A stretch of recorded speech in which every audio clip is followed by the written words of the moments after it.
Welcome to the Lemons and Pineapples podcast. I'm your host, Emma O'Brien, personal development coach, HeartMath practitioner, dog photographer, and entrepreneur.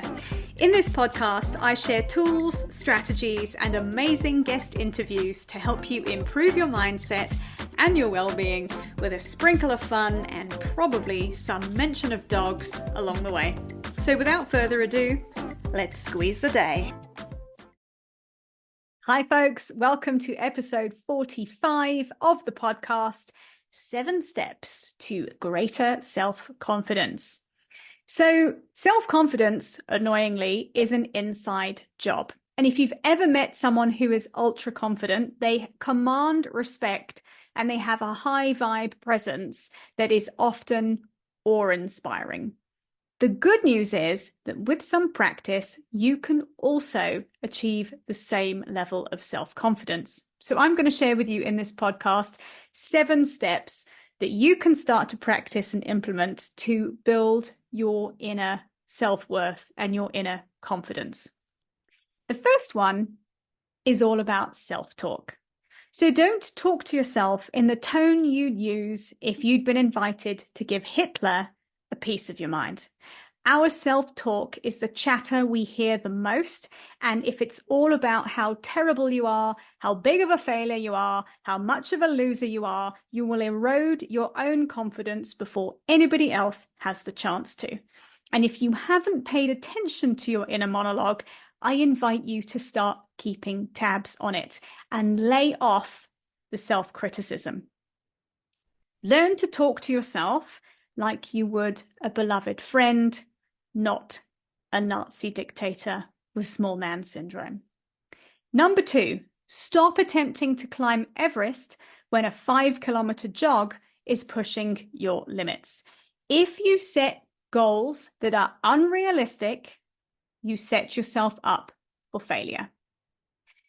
By all means, go for your metaphorical Everest, or even actual Everest. If you're doing that, I would love to hear from you. But be realistic about the time frame in which you can climb your mountain and the action steps you need to take to get you to the top. Success comes as a result of consistent and persistent effort taken over a period of time. So allow yourself the time and the grace to achieve your goals. Number 3, practice makes perfect. Nobody achieves brilliance the first time they try something. You don't learn by holding on to a textbook. You learn by reading it, absorbing the information, and putting it into practice. And when something doesn't go according to plan, use failure, I'm using air quotes, folks, around failure, as feedback, not an invitation to start talking nastily to yourself.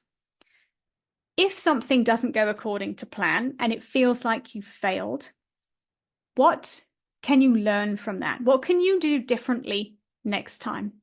Failure is a signal that something didn't work, and there's always an opportunity to try again and do it differently. So I invite you just to reframe how you look at failure. Competence breeds confidence. And the more you know about something, and the more practice you are at something, the better you will get. I'm going to refer to Malcolm Gladwell's theory that it takes 10,000 hours to master a skill. So please remember that the next time you're berating yourself for not being perfect the first time you attempt something new. Number 4, step out of your comfort zone. A bit like the phrase alcohol, because no fun story ever started with a salad. Nothing useful, exciting, or newsworthy ever happened in a comfort zone aside from death by boredom. Much like the last point I shared, if you do something each day that stretches you out of your comfort zone, even a teeny tiny bit, you will build your self-confidence. What it teaches us when we do something that we feel a little bit challenged by, and then we follow through on it, is that we are capable. It builds that capability muscle, which is what we need when we're looking to build our self-confidence. Number 5, make a list of 50, yes, 50 successes you have had. Over the course of your life, you'll have had a collection of brilliant successes that you're choosing to ignore because you're too focused on listening to your inner critic telling you how inept you are. Ignore no more. I invite you to make a list of 50 successes you have achieved in your life and start to have a look at that and pay attention. The first 10 are probably going to be really easy, and then you're going to have to dig deep for the rest. And by successes, this can mean big things you've done. So if I share one of my successes, I did a TEDx talk in 2019. That's quite a big deal. It was quite a big deal for me at the time. Something I choose to, gloss over. And there are other things, successes such as I've helped clients overcome difficult things in coaching sessions. I've helped people build their businesses. I have successfully bottle-fed 3 puppies. That's quite a success. It was quite a difficult thing to do. All sorts of things. These don't have to be just business successes or career successes. They can be life successes, but make a list of 50 of them. And then please hop over onto Instagram. I'm at Emma O'Brien Coach. And please share them with me in the DMs. I would love to hear from you. This is such a powerful exercise to do to really retrain your mind from being stuck in talking to yourself like Hitler mode and talking to yourself and acknowledging how valuable and worthy you are. Number 6, celebrate your wins. So acknowledge the daily progress you're making as you climb your mountain. Take a moment to give yourself a high five when you do something well. Could be an actual high five or a high five in your head, whatever you're comfortable with. Phone a friend and celebrate a milestone you've achieved with them. If you have fabulous, supportive friends, they will be thrilled for you to share that with them. Collect up all the excellent feedback you've had in the last month. Type it up, print it out, and stick it where you can see it to remind yourself of what a rock star you are. We're so programmed to look at negative stuff and look at what we've done wrong and where we can be better. Sometimes we don't take the time to look at where we're actually doing really well. And I invite you just to refocus and start to have a look at that. Number 7, get feedback from other people. I was once working with a business coach who gave me the task of emailing 20 of my clients and asking them for feedback about what they liked about working with me and cringe, where they thought I could do better. This was downright terrifying for me because for some reason I was thinking people are going to come at me with a load of vitriolic diatribe, and guess what? Nobody said anything horrible. In fact, quite the opposite. I got some terrific positive feedback in wording that I would never have thought of, that I was then able to use and weave into my marketing material.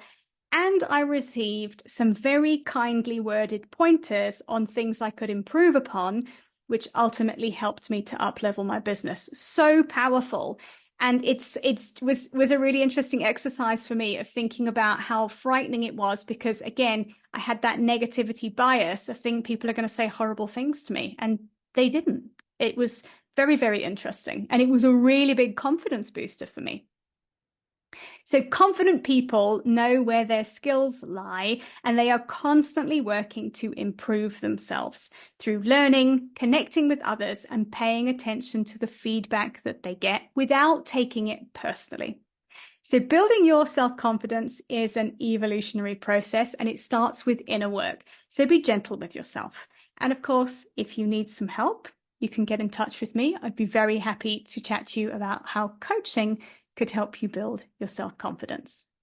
Thank you for being with me today and listening to this short and sweet episode. I will see you next time. Bye for now. Thank you for listening to today's episode. If you've enjoyed it, please share with your friends and be sure to leave me a 5-star rating and review, especially if you're listening on Apple Podcasts. To find out more about my one-on-one coaching, please visit my website, which is emmaobriencoach.com. And remember, folks, when life gives you lemons, you can always choose another fruit. See you next time.